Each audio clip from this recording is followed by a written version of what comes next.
Hi. It is I, at Equity Ben, with a first ever, only time I've been on the internet tonight version of a brand new At Equity Presents, where we will interview one of my good friends, Andrew Wilson, who originated roles in Toy Story the Musical, Aladdin the Musical, the Newsies Tour. He was the dance captain, and he closed Cats on Broadway. Ladies and gentlemen, do me a favor, a big round of applause for Andrew Wilson. Hello everyone. That's right, we figured out how to do it. What we're going to do, ladies and gentlemen, is we are going to interview Andrew via my husband's cell phone and FaceTime because we don't know how else to do it. And they can see me right now. They can see you, they can hear you. Ladies and gentlemen, do me a favor, a big, huge internet round of applause via emojis for Andrew Wilson and my back for having to hold you up for the next hour. I'm so glad that we could figure this out. Aaron needs to hold it. No, okay, so a long story short, we make Aaron shower now when he gets home because of all the things, so he's actually in the shower. Oh, gotcha. Like Sunny Hostin style. Yeah, no, for real, that's where we figured it out. I love that, first of all, that the View has a rating of 1.1 people, and it's you and I. It's the two of us. So, Andrew, we have so many people, first of all, that sent questions. We have people that are dying to hear about you. I'm obsessed with your viewers, and I gotta tell you, I was trying so hard to make that work. I had logged onto my roommate's Instagram account. I logged in and out of mine. I don't know what you're talking about. This is the very first time, and it's perfect. Yeah, what? I don't know. So, as we talked, Equity Ben crew, Andrew not only opened one show on the Disney Cruise Line, Toy Story the Musical, but he also opened Aladdin the Musical and was in Aladdin the Musical in Los Angeles as well, correct? I was, yeah. It's funny, I pulled out some just props that I stole. Sorry, Disneyland. My last show at Aladdin Disneyland, I stole like one of the genie gloves that have this like weird sticky crap on them. And then our little... I started with Disney. I opened Toy Story on the Wonder, and then I opened actually Villains Tonight on the Magic. Precious Villains Tonight. Nobody liked Villains Tonight. Nobody. Remember that weird, awkward Oprah moment between Jafar and Iago? Yes, oh, it was so awful. I have so much gossip about that. Well, you actually have way more gossip because you opened the show. There was like a Dr. Facilier number that only the first 4 months of the cruise would have seen it. There was actually a Queen of Hearts number that was cut. Anyway, and then we also opened another show called The Dream Goes On the Magic, and then I opened The Dream. So we did the Disney's Believe and the new Golden Mickeys and crap. Anyway, and then I opened the Fantasy. Yeah, so I got to be the magic carpet on the Fantasy. And then I moved to LA and I did Disneyland, Aladdin, and then I did Newsies. First of all, for my viewers, can you talk to me about what your first audition for opening a brand new musical on the cruise line was like? Yeah. And can they hear me? Is everyone saying yes? I'm assuming people are saying they love, people are responding to what you're saying. So I'm assuming people can hear you. This is coronavirus realness. So to be honest, Disney, if you go to DisneyAuditions.com, anyone can audition for anything at Disney. And so I had just auditioned for a normal cruise contract and didn't get it. I had auditioned twice, and then there was auditions for Toy Story the Musical, so it was a separate thing. So the choreographer, his name's Warren Adams, he choreographed a show on Broadway called Motown the Musical. He was running the audition, so it wasn't the Disney people choosing the cast, it was actually the different creative team. And so thank you, Warren Adams, for choosing me. So I did that, and then from there I did 4.5 more contracts. So, well, what a lot of people don't understand is they think that, you have to be like the best person to get the job. But sometimes what it ends up being is like you're perfect for that specific role. And then when you work for that director or that casting team and you have a good rapport with them and you're not a piece of whatskis, you will work with them again. So I think a lot of my followers are aspiring performers, and what they assume is that they aren't getting it because they're not good enough. When can you talk a little bit about maybe that not being true? Yeah, well, a couple things. The thing I always tell people, and I just did a Disney podcast last week where I really spoke to this. It could be different in Orlando because your resident directors who put you into the show constantly come and see the show. But for, let's say you're doing a Broadway show or something, in rehearsal, never mark, which means like don't go full out. Yeah. Like always go full out, because the choreographer and the director, they don't see the show after opening night. So they only see your work ethic, and so you want to build that relationship in the rehearsal room. Have you ever worked with people who are markers? They're called Sharpies, permanent markers. Yes. Right? And you're like, what are you doing? Like, unfortunately, and my husband has said this 1,000 times, he's like, do you ever turn it off? And has slept on the couch whenever he says it to me. It's like, this is me. This is what I do 100 times. I cannot stop. I remember brushing up for Hoop-Dee-Doo, and I was like, beautiful dreamer, wake on me. And it was like 10 a.m. and the stage manager was like, you don't have to be full out. And I was like, oh, have we not met? I know, but that's honestly what a lot of people are conditioned to now, is just, but I was like, well, and especially because we were creating shows, the choreographer needed to see what their work looked like so they could tweak it and stuff. And, there's certain performers that just save it for the stage, but the people that are going to be hiring you aren't the audience members, it's the creative team. So I say bring it always, because it's your job. So Andrew, speaking of bringing it always, I'm very curious. When did you discover, we have a couple of questions. When did you, and I can't read the questions, so just tell me. I will field them, no worries. Okay. When did you discover your ability to tumble? So I grew up in a little town north of Pittsburgh called Grove City, Pennsylvania, which Ben and I are both Pennsylvanians. We are? Born and raised. Yeah. Opposite sides of the state, but we are from Pennsylvania. Yeah. Both of us are like barely Pennsylvanians because you're so far west and I'm so far east that we're almost not in Pennsylvania. I'm pretty much in the border of Ohio. Yes, it's true. But Ohio. Anyway, I'm trying to relax and I can't. Wait, what was the question again? Tumbling. When did you figure out you were a tumbler? So I was in this little teeny town, and it was not okay to be a dancer or any of that stuff. So I'm sure it was fabulous to be a homosexual, sure right? It was awesome being a gay. Yes, yeah. A closeted gay man. But anyway, so my parents signed me up for soccer, and no pun intended, I was afraid of the ball coming at my face. Like, I was like a ball. Not anymore, baby! Bingo.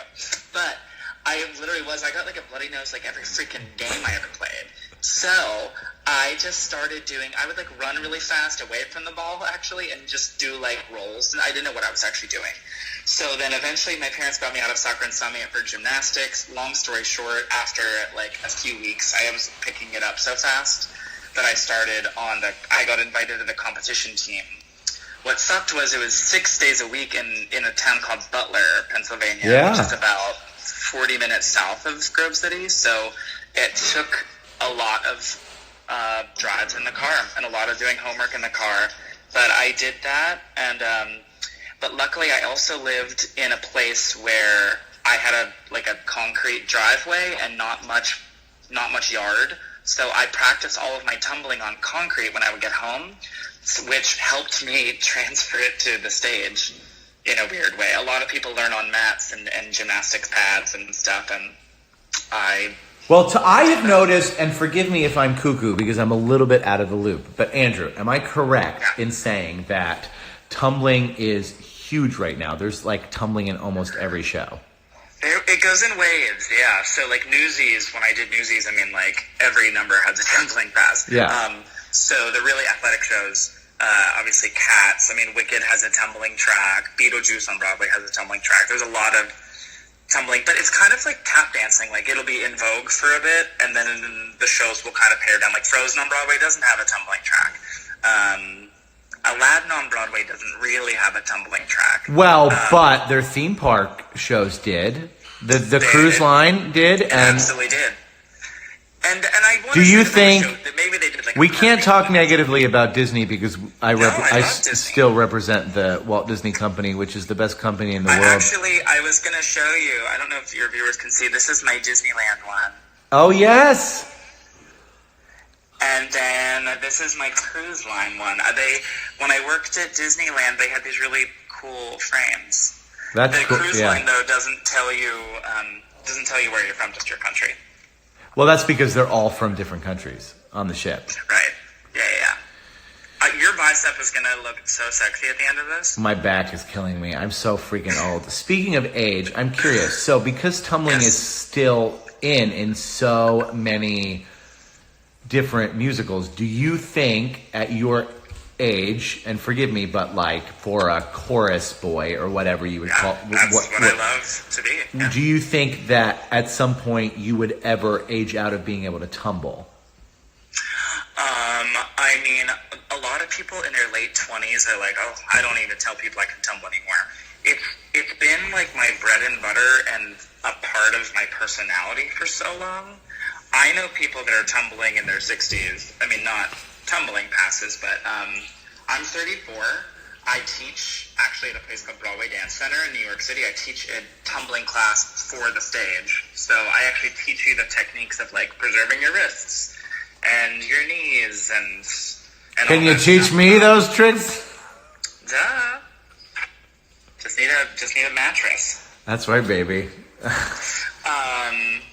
anyway, I mean, I plan on kind of doing it as long as I can. No, and I think you should. I will throw a tumbling pass like any. No, and you still look like you're 21, and it makes me so mad. You don't have, like, I feel like I'm really proud of how old I look. I feel like I'm, like, still youthful. You look amazing. I look receding hairline. No. Look at this. Anytime I show any sort of emotion, the people know I'm 37. For your viewers, this is a true story. I think you can still look up the review. We were in Costa Mesa, California, which is essentially like Anaheim. And a review came out. I was the dance captain in this wing, and I was on for opening night in Costa Mesa. Wait, and before you finish the story, how many tracks did you do in Newsies? I covered 18 tracks. So this is one of the 18 tracks you were covering randomly. One of the 18 tracks. I was probably the role of Alberts or something. I don't even know. But I was doing it. Hold on, I have to mute my phone because I'm getting a text message. Okay. So anyway, the review came out the next day, and all these Disney, like some of the heads of Disney theatricals came out, and we were like, oh, that's so weird. Why are we having a meeting with X, Y, and Z? And someone handed me a copy of the review, and it said, the Newsies haircuts look completely out of style. In fact, one of them looked like they were balding on the crown of their head. And it was me. And it was like the cruelest thing I had received. Well, one of them. Okay, so I wear hats all the time. Here's why I'm pissed about that review, Andrew. Why do national tours get reviewed? Okay, because let's be honest, right? Okay, so, well, now no. I remember you, when you were in town, you played for 6 days. Yes. So they come to the Tuesday night show, and they put a review in Wednesday's paper, which is already sold tickets. So they could come to Thursday, Friday, Saturday, Sunday, Monday because of Wednesday's review. Like these shows do not need to be reviewed. It just makes me. It's almost like the reviewer should be flown to New York City when we're tech and all review it there or something. I was doing a production of Guys and Dolls at the Show Palace, and the review came out, and they were like, great. Everything was great. The reviews were great, except for the reviewer thought that the accents were stupid. And so, like, the owner of the dinner theater, who was probably in the actual mafia, came back and was like, "Yo, yous guys, you ain't talking like gangsters." And I was like, "No, I'm talking like the actual cartoon talked. Like, I've done my research. I'm not talking like Tony Soprano because it's not 1990." And you were a little more intelligible. Also, fuck that guy. You're a human being. You have hair. Anyway, well, we got major flack, and we were no longer allowed to get haircuts for the rest of tour. It was a big to-do, but it was all because of my balding crown of my head. So, I love that your haircut forced a bunch of Twinkie newsies to grow out their froze. And then all the hair went from here, and I grew out a beard. So you look great. Period. You look great. Period. We had to shave. God, every day. Well, you know that. That's Disney. So, well, it was. It ain't anymore. I've had a beard for now. How many years, babe? 2 years? Yeah. But your role allows it. My role does allow it. Yes. Yeah. That is true. So I'm very What's curious. Question? You have, well, okay. So the questions that we received, one is from one of my sponsors. It's Bobalicious Barbecue, and he has sponsored a few shows. Name. Amazing food, amazing barbecue. He wants to know what your favorite barbecue is. Oh, like city?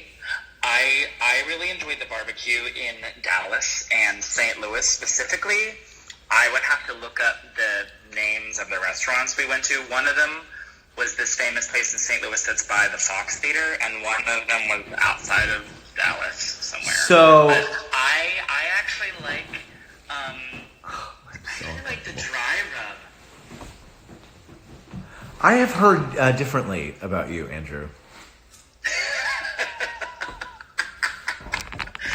It's true. I used to like it wet, but now I like it dry. Now you like it dry. Listen, you like what you like, and I'm not here to judge.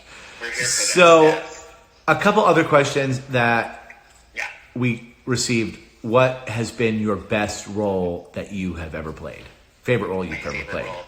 Well, so when I did that Cats tour in 2006, which actually we broke up on the tour of Cats, and then our first job after Cats breaking up was Toy Story together. But now we're like best friends. Yeah, but like, so what I thought about that whole thing. And we were both dance captain of Toy Story. So, okay, so you broke up on the Cat Store, but you didn't break up while you were visiting me.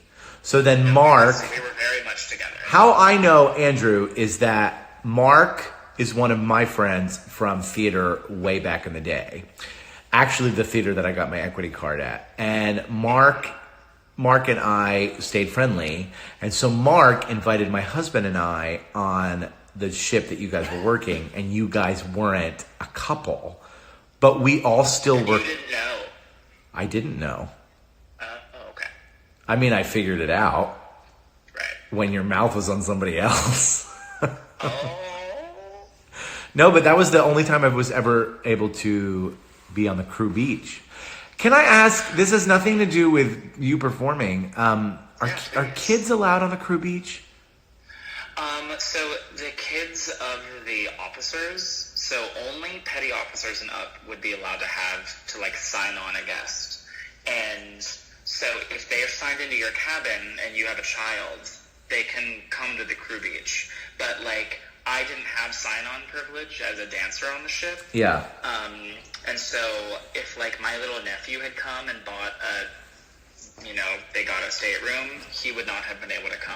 Because, and again, I'm not talking negatively about the Walt Disney Company in any way, shape, or form, because they are the most amazing company.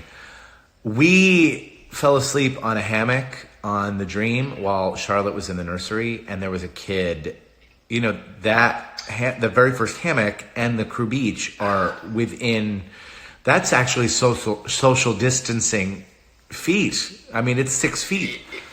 So we were listening to this baby cry on the Crew Beach, and it made me mad. I was very mad. Because the adult beach there is called Serenity Bay. Yes. I think. And there's absolutely no kids there. So if it was an officer's child, the Crew Beach, but you were at the Crew Beach, you're saying? No, we were at Serenity Bay on a Serenity hammock. Bay, you heard a kid there. No, because you it's were allowed to have at the Crew Beach. yeah. Yeah, you are allowed to have a kid if you're an officer and you have a child with you. Yeah, I believe so. Hate it. Hate the rule. Although I think Disney does everything right, and I'm so glad that officer was able to have. Have you seen Lighthouse Point, the new island they're making? Oh my gosh! Listen, the people of the Bahamas are so mad, and I, as a Disney fanatic, I'm like, F them! I'm so ready. I'm like, and then there's rumors that, and I probably shouldn't talk about rumors, but there's rumors that like you'll be able to stay there, like not just on the. There was speculation about a hotel or something. They're not completely certain about it yet. Well, not now. I mean, after this, they're not going to have enough money to be able to even put a beach. No. Bless their hearts, but they're going to have to do something. So. Yeah. Okay, talk to me about auditioning. Okay, this is a lot. This is my question because the other question... How many people are watching right now? Right now, 47, but long story short, people come in for like 5 minutes, so this will probably end up being viewed by like 300 to 500 people. Oh, hello, friends. So... Who are joining. Also, I think perhaps our technical difficulties may have stunted most of the viewership we would have gotten. Yeah, well, we can do another one another day too. Please. So, Newsies was like your big show because Disney made a specific agreement with the show based on ticket sales. So you did very well with that show. I'd love to hear about your audition for the show. How did you learn 18 tracks, and how was it going on last minute for one of those 18 tracks? Yeah, so the auditions were in early winter of 2014, so sorry, like January 2014, and then the callbacks were like in April. Now, mind you, we were, I mean, in New York City, everyone's an adult that auditions, that I'm at auditions with. So, you know, you go in, you size up your competition, whatever, you go in and you dance. So we learned like a dance from Seize the Day, which for dancers who know the terms, like it's the double pirouette, double tour combo. It's really challenging. Yeah. And then they make a cut, and then they, if anyone can tumble, they ask you if you can tumble, and you do it for Chris Catelli, who's the Tony Award-winning choreographer. And then you would learn the tap dance, which is King of New York. And then you would sing, and then they would, that would be like all kind of in one day. And so then for like the final callback, it was 2 days. It was crazy because they took over like an entire floor of the audition facility in New York. And there was parents there because what they did with Newsies was they had a dance competition called New York City Dance Alliance. And they would bring the associate choreographer and the casting director to all these different cities. And you could get like invited to audition for the tour. That's insane. There was like, I don't know, 600 people on that first day, and you would literally see 16-year-olds, 15-year-olds, like, and their parents, and then there's like me who's like 28 or something. I never thought I was up for Kinky Boots tour and I was up for Newsies at the same time. So one day I would be dressed in full drag going to an audition, and then the next day I would be. Yeah, but how glad are you? Because first of all, Kinky Boots. So fortunate. I mean, Newsies changed my life, and it was. I watched that movie all the time as a kid. Like I know the movie better than I know the musical, practically.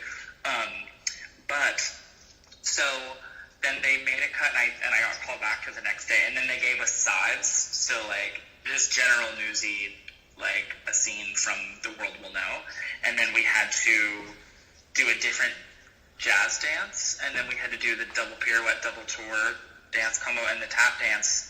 And by the end, I don't know, there was probably, and you would go in and sit, like, there was all these different rooms, like, you would be doing a tap dance in one room, you would do a jazz dance in one room, and you would sing in one room. And then I would say it was probably like 5 days later, I got a call, and I was expecting to say, hey, you're going to be on the Kinky Boots tour, and they were like, you're going to be in the Newsies tour as a swing. And so learning that show, I mean, I will say this about swings. If you're ever cast as a swing in a long-running production, your first, I would say 6 months, I was, like, clinically depressed. Well, because you never stop. You never stop. You feel like you can't wake up and even relax for a moment. You feel like you have to be going over things, and it was not healthy for me. It was very overwhelming. But also, am I crazy when I'm saying this? So your a swing, right? So most of your cast is doing the same thing every single night, and you said 6 months. So like after 3 months, they're comfortable and relaxed, and they're playing, and relationships are being built, and you're still learning different tracks. Yeah, and the thing, so like, you know, during tech, while the newsies were all like having a good time and they're going out for a drink afterwards and like relaxing on their day off, I was literally like, how am I in charge of this production? And the Newsies show, which we filmed, watch it on Disney Plus, you'll see there's all these towers that are constantly moving, and so you have to know all the intricacies of what stairs you're going up and down. Yeah, because you could die. You could die, and there's all these gates that open and close. You have to like open and close gates in the towers, and so if you're running and you get like hit by one, or like it's crazy. But so it took me about 6 months to be like, oh my god. But then after 6 months, it's funny, the onstage cast starts getting a little bit bored and repetitive, and they have to do the show every day, and we're pretty fresh and relaxed and way more comfortable. However, when you have 18 tracks, you can't have them all in your head. How many tracks were you contracted for? I think it just said like Newsy Ensemble, but then I was added Oldsies, so I understudied actually 2 Oldsies and a female Hannah secretary, and I went on as Hannah. Get out! I have a recording. If I didn't have you on my phone, I would play it for you. They'd literally go, ladies and gentlemen, for Act 2, the role of Hannah will be played by Andrew Wilson. Wait. So you, forgive me, I forget her name. Hannah. No, what was the actress's name? Because you guys Meredith. Meredith. You guys were like this, and so that's like a crazy story too. Talk about how Meredith and her husband Steve, so Steve Blanchard was the longest running Beast on Broadway in Beauty and the Beast. He did it for like 11 years in total. He was actually a Gaston and then became Beast. And then Meredith became Babette the Feather Duster in their last like 3 years there, I want to say. They met, fell in love, got married. And then the show closed, and she opened Little Mermaid in that same theater. Anyway, long story short, they got married and had a kid, and so we were on tour with a 3-year-old. And she became all of our child.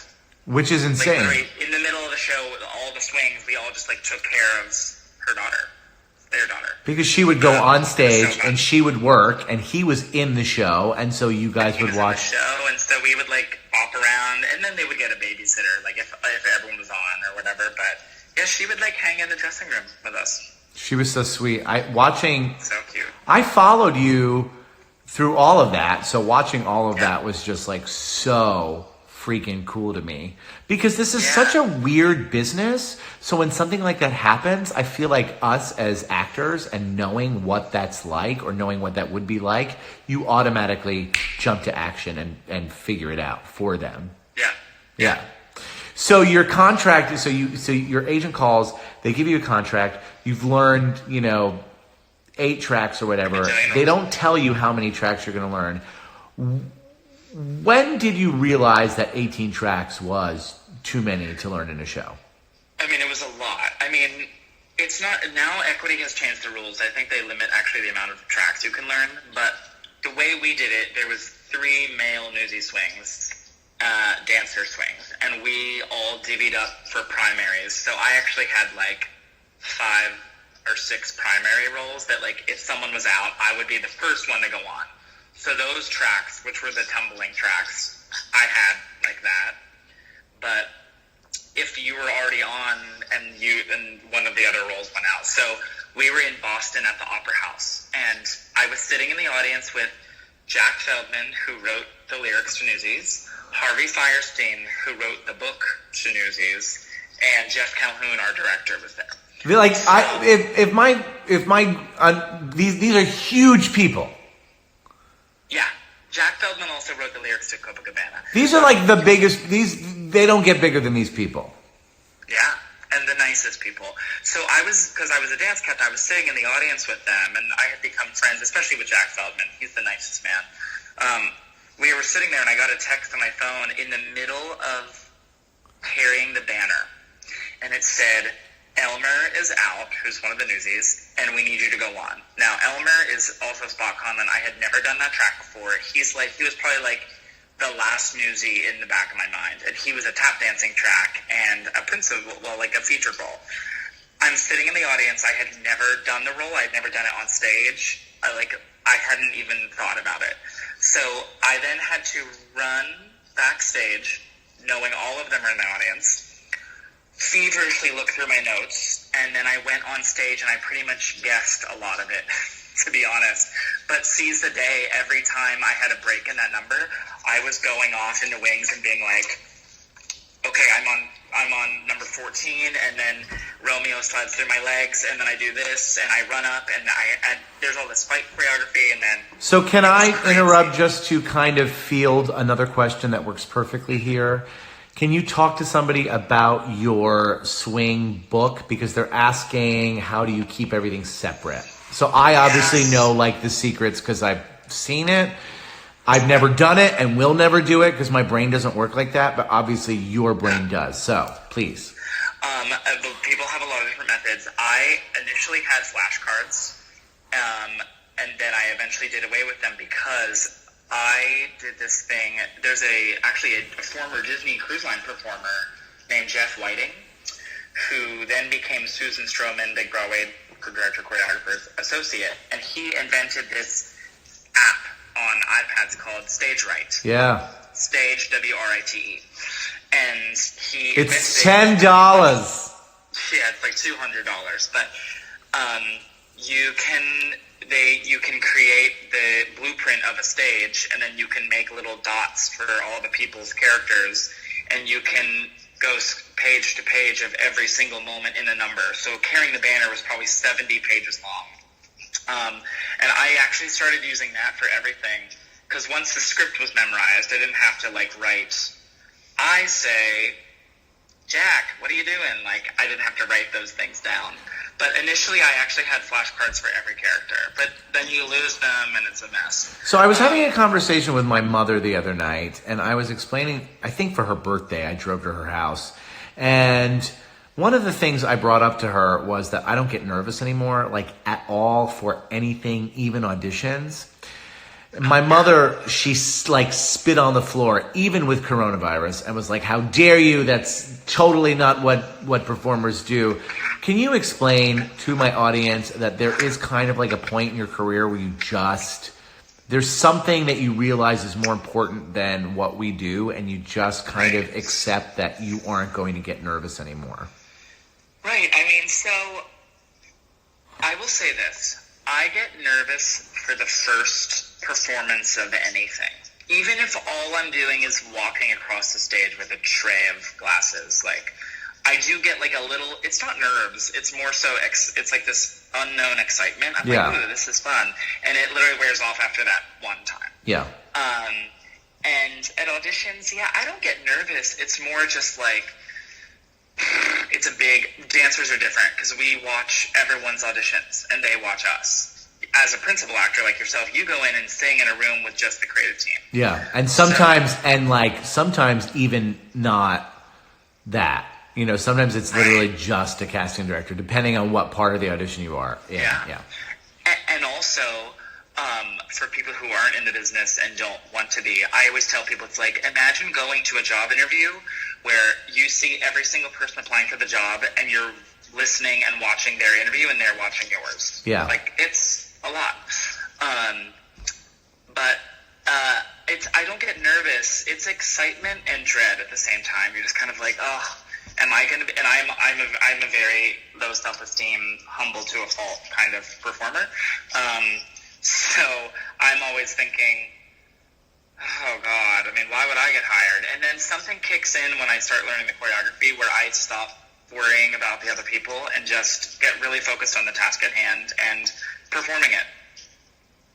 Truly performing it.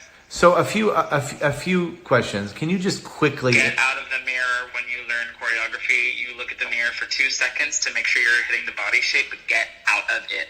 Do not dance for the mirror. Well, that's the same thing. You don't sing for the mirror, don't act for the mirror, don't do it for the camera. Don't stare at the casting team. It's not a dance competition. No. No. Well, people, unfortunately, I see that the problem is when you go to school for this, like that stuff they just don't teach you. Right. You know, these things kind of just happen when you're in the moment and learning it on the job. Right. But anyway, maybe you and I should open up a school for people who've done this. You know, Let's do it. yeah. Can you answer a few easy questions? Question number 1: what is an equity actor? An equity actor is, there's a union based out of New York City and Los Angeles called Actors Equity Association, and it is something we pay dues towards. So twice a year we pay money, and out of every paycheck we also pay dues. 2.5. I pay 2.5%. I don't know what you pay. Yeah, it's something like that. I'm the worst financial person in the world. I'm a Jew. And so you're excellent. I couldn't tell you what all those numbers were, but they provide us in return a lot of rights and guidelines in the workplace. So we are not allowed to be treated like how they typically would treat certain actors, because at the acting field, there's a lot of people who are willing to do anything for a job.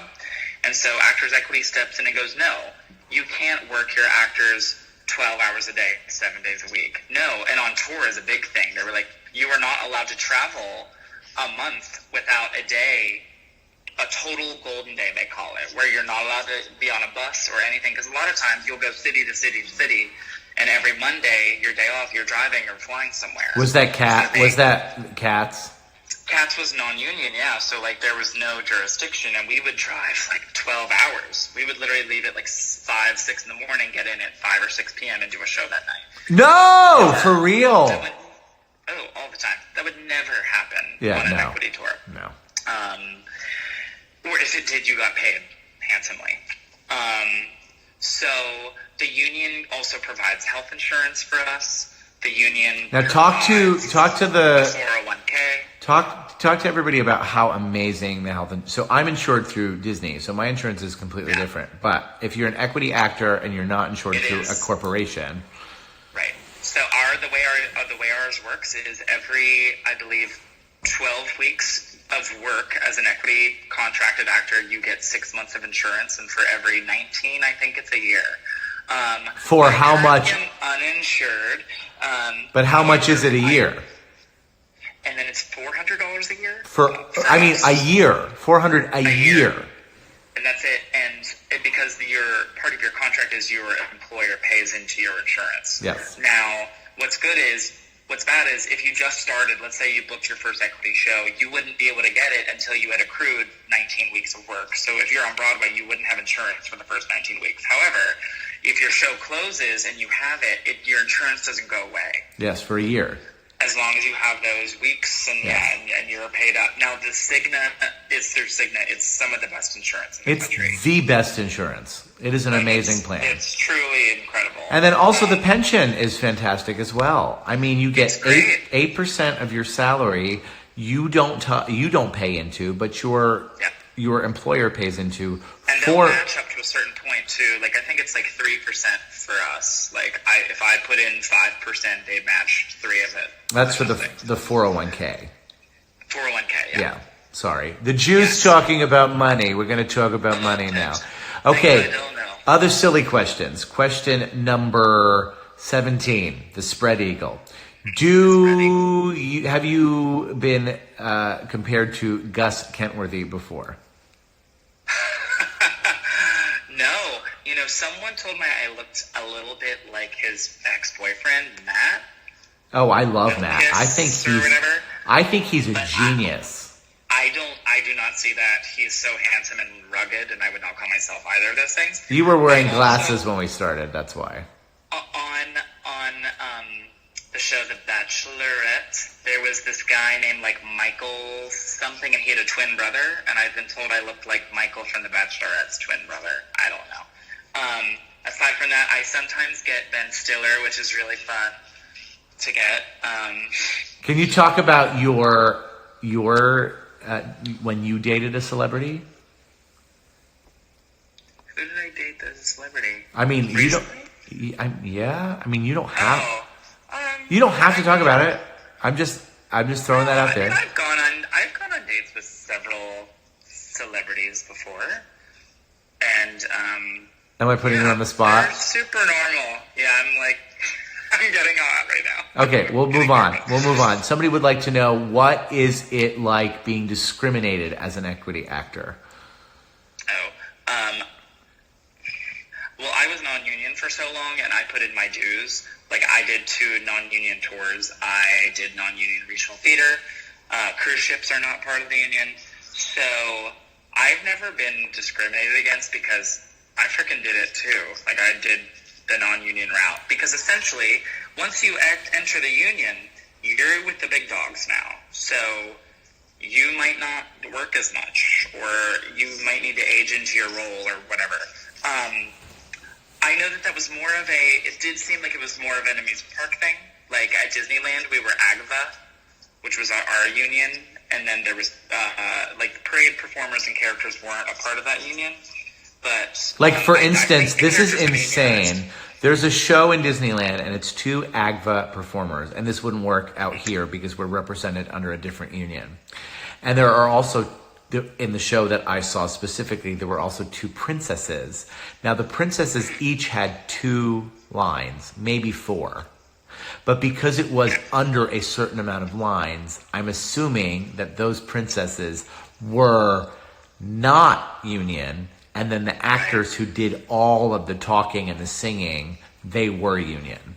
Is this that show that's in Fantasyland? I love that show so much, but also like, you know, those princesses did every show, and then those actors didn't. Yeah, for Fantasy Fair, whatever it was called. So good. It's such a good show. I couldn't tell you about that too much. Have you ever gone to an audition and known that you're perfectly right for it, and you just didn't get it because somebody non-union was cheaper? Oh, absolutely. Well, that's the regional theater game in general, especially as a dancer. And I want to preface, I have 0 aspirations, or there's a lot of people like, I want to move out of the chorus. I love the chorus. Like, I don't think of the chorus as a knock at all. I think it's the most fun. It's what I love. But a lot of chorus contracts in the equity world, let's say a show can have 10 equity contracts. Those are mostly going to go to the principal actors because they want big names. So the chorus almost never gets that. Yeah. So I just assume, like, oh, okay, I might be right for this or whatever, but I understand how the business model works. Now, the dance captain always has to be equity, though. So if you have an in with the choreographer, that's usually the way to do it. Well, and the dance captain is what keeps the show clean through the run of the show. I've dance captained many productions, and it is not an easy job. I mean, there's some people that are really good at it, and some people that just, like, take it right to their head. And some people are great at it, and it takes them a little while to get there, and there's some people that are great immediately. I think I'd take a little while to get there. You definitely learn better from your mistakes you make. But I like it because to be a good dance captain, you can't use it as a power trip at all. You have to just be a facilitator of the information and be excited for someone else to learn it. Instead of, I know some people who have been dance captains that use it as a way to kind of, you know, puff up their chest and crack the whip on people, and I don't view it as that. Is there a role that you want to play that you haven't played yet? So when I did Cats in 2006 on tour, my roommate Reese came and saw the show, and he said, what would you want to do? What's your dream role? And I said, Tumble Brutus in Cats on Broadway. And here's my tale. I, in the winter of 2016, got a call to say, do you want to be Tumble Brutus in Cats on Broadway? And I'm not making that up. That's not like, oh, I always dreamed of being blah, blah, blah, and I did it. Like, I literally said 10 years earlier, I want to be Tumble Brutus, because what other show is the word tumble even in the name? Yeah. Like, so I was really, that was my dream. I mean, I just got to, like, express this, like, teenager, angsty, very sexual, like, cat through tumbling and being really, like, raw and athletic. I loved it. I loved watching you just live your best life for those. I mean, you did it for almost 2 years, right? I did the Broadway production for a full year, and then it 1 year. closed. But I did the tour for a year and a half. And But I've you- done it regionally 3 times. That So show I've probably. so much. You think that show should have closed because you weren't at that point you weren't losing money. So this is a little off the record, I don't know. Supposedly what I heard was that Betty Buckley was actually going to return to the production. Oh my God, And that would. But what happened was there was a really tragic death of someone's husband at the Nederlander company. Yes. And really awful. And I think that just pretty much, that just all fell through. And they were like, we have bigger fish to fry. And so Katz got the chopping block. But we found out 6 months early. So it's not like they were even, you know what I mean? Like, Yeah. You're closing because you're like, oh, we can barely sustain. And you find out a few weeks before, like, they literally told us it was 6 months. So I think they were clearly just like, you know what, we're just ready to move on to something else. Yeah. I mean, there are shows. The movie being so crazy as it was, like, if Cats was still on Broadway at that time, I think it could have lasted a little longer. There are shows that close that are making money. It's not the reason that they close. I look at Newsies on tour closed, and we were selling out every theater. So why did it close? I think Disney, they were gearing up for Frozen. Yeah. And Disney really likes to consolidate their forces. So I think they were pretty much just like, Newsies was the show that no one thought was imaginable. Which is why you made so much money. It was supposed to be at Paper Mill Playhouse, New Jersey, just to be licensed to high schools. Then they were like, let's put it on Broadway just so we can say it's a Broadway show for 3 months. And then it got extended, and it lasted for over 2 years. And it pretty much closed because they were, they didn't want to have they didn't want to oversaturate their market. Can you talk to my people about your contract specifically, how that worked? With Newsies? Yeah, like, for instance, you made more money because the ticket sales, which is not a common contract. Right. So we were what is called a production tier contract. There are several different types of tours out there. A full production means you're getting the entire Broadway salary. So shows are like Wicked, Phantom of the Opera, Hamilton. Those are full production. Now, we were what's called tiered, but we were tier B. So we were making, like 3/4 of what the Broadway cast made, I would say. 2/3.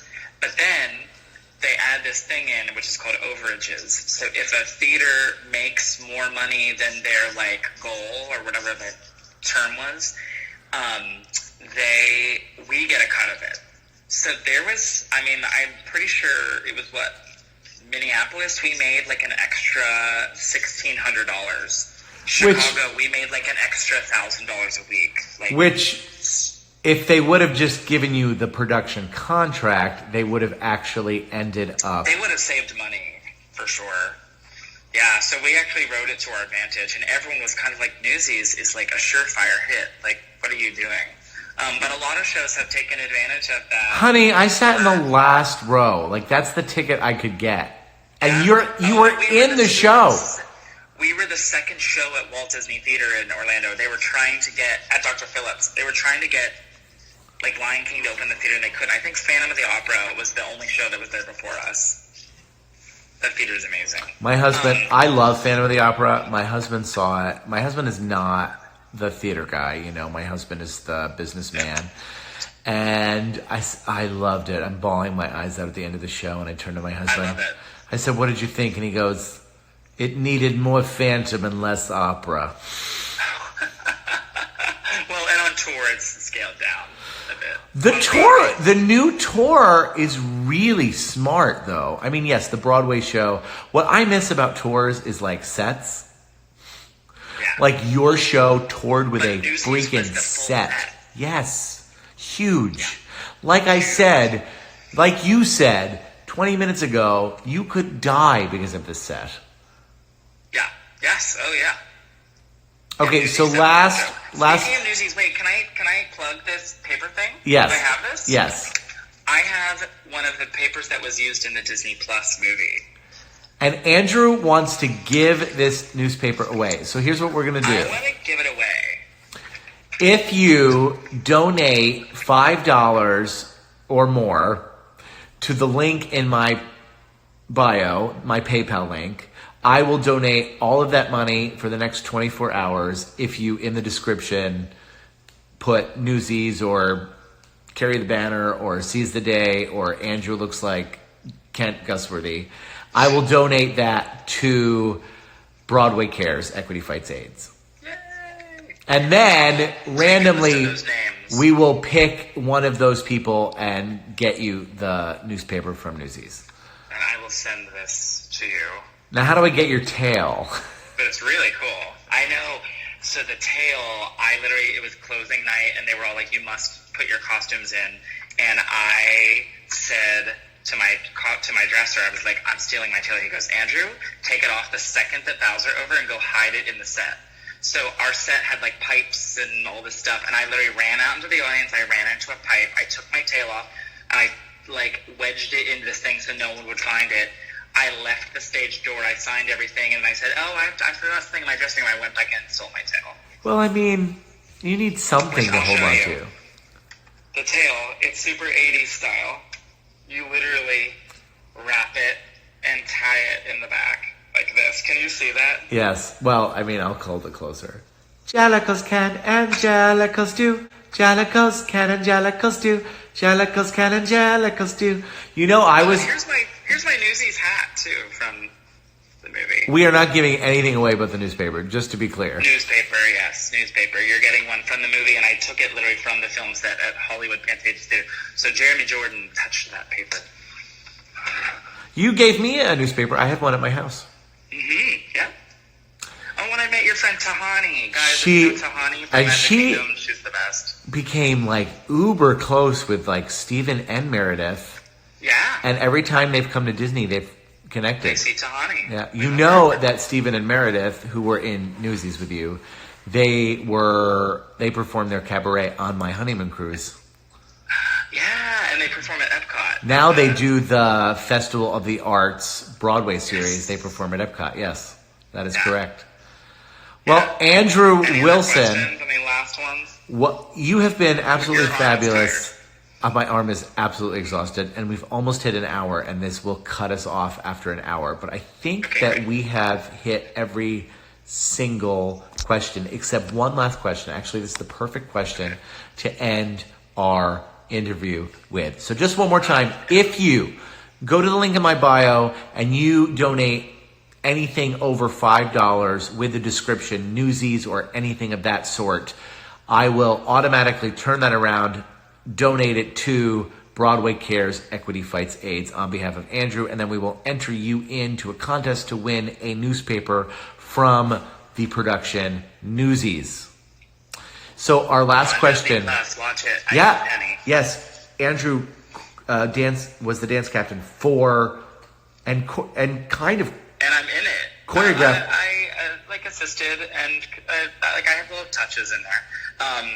But then I'm in it too. So I'm one of the Brooklyn Newsies with Tommy Bracco, and then I tumble in vows. But anyway. So our last question.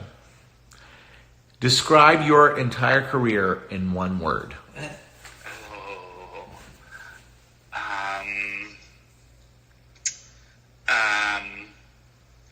Unexpected. Because I was supposed to go to college in Philadelphia, and I had an aunt in New York who said, come try this for a year, defer your enrollment. So I deferred my enrollment. I moved to New York with a senior high school photo and a resume that was show choir and high school musicals. I had a 5x7 senior photo, and I failed, and I booked this little show called Seven Brides for Seven Brothers National Tour, and I learned all the ropes, and every time a show closed, like, okay, I'm going to go to college now. Like, this was just a fluke. And it kept coming and coming, and I had periods where I didn't work and periods where I work all the time, and it's always unexpected when they say, like, what's your dream? Like, what do you want to do? I said, I no longer, like, set dream things. I just am, like, my friend has a tattoo that said, blessed is the man who expects nothing. And I just don't, I dream and I want certain things, but I'm also like, the right thing is going to come for me. So, unexpected. Yeah, I think you hit it on the head, right? Like the secret to life, the secret to happiness is just living in the moment and dealing with what comes at you at that specific time. You can plan and you can plan and you can plan, but worrying about it, that's pointless. Yeah. I think those words and what you just explained couldn't possibly be more important than right now. Listen, if you followed this entire interview and you want to follow my friend Andrew, his screen name is at Andrew Wilson, NYANDREWWILSONNY. Go ahead, donate $5 to my PayPal link in the link in my bio, and we will make sure we send all of that money to Broadway Cares. And one of those people who donate tonight, if you tag that donation with something Newsies related or Andrew's name, we will make sure that one of those people gets selected to win that newspaper, and we will get that newspaper to you. And I just want to say really quick, I know in Orlando, like, a lot of people just found out they potentially lost their job for the unforeseeable future. I'm in New York City, and I'm unemployed, and we really are all in the same boat. And I know the news makes New York City look like a crazy, crazy place right now, but we all just need to stay home and stay healthy. Do not be going to dinner parties with your friends. Don't be doing all that stuff. Just be responsible. But New York has a lot. We literally hang out of our windows every night at 7 p.m. It's a citywide thing. You hang out your window and you scream for all the medical workers. So New York is strong, and we're going to be okay. We are going to be okay. You know, and Andrew. Orlando and Anaheim and Cruz, we're going to be okay. We'll all be back. It's going to take some time, but we will all be back. So, Andrew, I end every single live stream that I ever do by saying bye, bye, bye. Will you do that for everybody, love? Like Charlotte. Oh. Bye, bye, bye.